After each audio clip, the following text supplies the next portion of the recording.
გამარჯობა, მოგესალმებით. ვინაიდან გვერდზე მომწერეთ ეს კითხვა, მინდა კანონიერად და სამართლებრივად აგიხსნათ, რას ნიშნავს, როცა მასწავლებელი საკუთარ მოსწავლეს ამზადებს ფასიანად.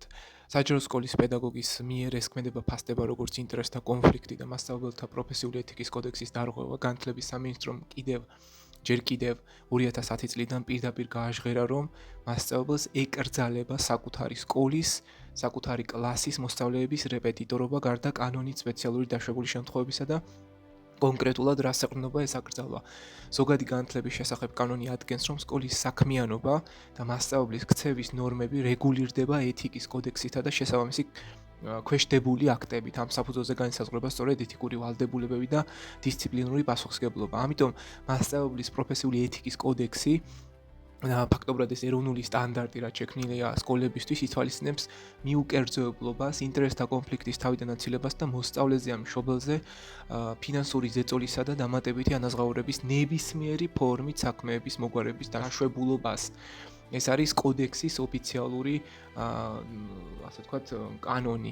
აკადემიური ანალიზი ადასტურებს, რომ საქართველოში კერძო მომზადება ძალიან ფართოდ არის გავრცელებული, მაგრამ საკუთარი მოსწავლის მომზადება მაღალი კორუფციული რისკის ზონაა და ეთიკურ ზღვარს ძალიან ხშირად კვეთს. აქედან გამომდინარე, პრაქტიკაში როგორ მოქმედებს ეს კანონი, რაც ისედაც არსებობდა, ის თავისივე არსით კრძალავდა საკუთარი მოსწავლის მომზადებას. აკრძალულია საკუთარი კლასის საგნის მოქმედი მოსწავლის ფასიანად მომზადება და ეს ქმნის ინტერესთა კონფლიქტს, სკოლის შეფასების, დასწრების, დამოკიდებულების და დამოკიდებულების გავლენის და ასე შემდეგ. დაშვებულია სხვა მოსწავლეთა, მაგალითად, ვინც არ არის მისი კლასი, თუნდაც სკოლაში და არ ასწავლის მათი მომზადება კერძოდ, მხოლოდ სამსახურის დროის და სკოლის რესურსების გარეშე და ზეწოლის რეკლამის გარეშე ახალი შემოსავლის მიღების მიზნით. ანუ რეალურად დაუშვებელია, რომ საკუთარი სკოლის მოსწავლესაც რომ ამზადებდე, რომელსაც არ ასწავლი, მასთან შენი თავი დაარეკლამო და უთხრა, რომ აი სხვაც მოიყვანე და ჩემთან მოემზადოს.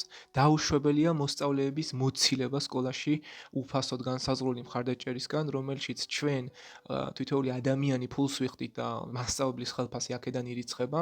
დაუშვებელია კონსულტაციაზე უარის თქმა და მათი გადამისამართება ფასიან მომსახურებაზე და უთხრა, რომ ეს ჩემს კომპეტენციაში და დროში არ შედის და სახში მოგამზადებ დამატებით, ან შეფასებაზე, დამატებით საკითხებზე, რაც სჭირდება და ამაზე უარის თქმა დაუშვებელია. ნუ რა შეუძლია ხა მშობელს გააკეთოს, რა პროცედურაა? პირველ რიგში უნდა მოითხოვოთ განცხადების სახით სკოლის დირექციისგან ოფიციალური განმარტება და რეაგირება წერილობითი განაცხადი სკოლის დისციპლინური წესით. კანონი და სკოლის შიდა აქტები ავალდებულებს სკოლას, რომ საქმე განიხილოს სამართლიანი პროცედურით და ეთიკის კოდექსის დაცვით და საჭიროების შემთხვევაში მიმართოთ, თუ ეს მაგალითად სკოლაში არ აღმოიფხვრა, ან ვერ მოხერხდა დირექციის მხრიდან ამ პრობლემაზე რეაგირება, რესურს ცენტრს, მინისტრს და იმ ეტიკეტის სავარაუდო დარღვევაზე დაწეროთ განცხადება. მინისტრს ეკუთვნის ეთიკური ნორმების დანერგვის პოლიტიკა და ზედამხედველობა, შესაბამისად მასაც შეუძლია კონკრეტულად ეს აქტი აღმოფხვრას.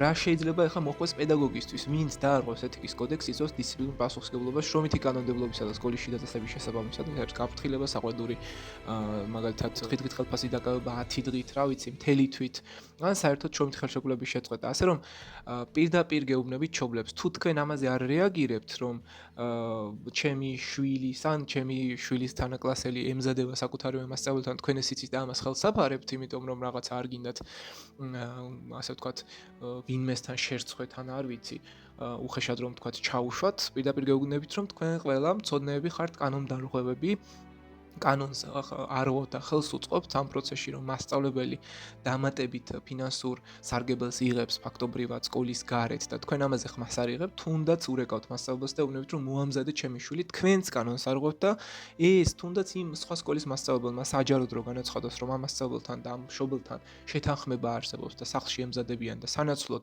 მასწავლებელი ქულას უწერს, ამ მსგავსი პრაქტიკები რაც ძალიან ხშირია, ორივეს დაგიკისრებათ კანონმდებლობის ფარგლებში პასუხისგება.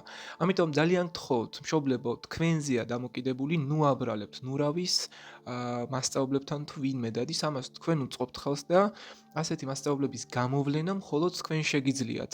ასევე პედაგოგებო, ვინც იცით, რომ თქვენი თანამშრომელი საკუთარ მოსწავლეს ამზადებს, რომელსაც სკოლაშივე ასწავლის, თქვენ ვალდებული ხართ დირექციას განაცხადის სახით აცნობოთ, ან ჯერ კოლეგას გაესაუბროთ, რომ უთხრათ, რომ ეს კანონდარღვევაა და არ შეიძლება ეს ასე გაგრძელდეს. ამიტომ ძალიან გთხოვთ, ეს არის ძალიან მარტივი საკითხი, ნუ რა ვის ნუ ელოდებით რომ გააკონტროლოს, თქვენ ხართ პირველი კანონის მაკონტროლებელი ჯგუფი ძალა და თუ გინდათ ამას ნამდვილად შეცვლით და მოახერხებთ. თუ არ გინდათ, ეხლა ეგ უკვე სხვა საკითხია და თუ ხელს აფარებთ, მაშინ პრობლემაც აღარ უნდა გქონდეთ არაფერზე.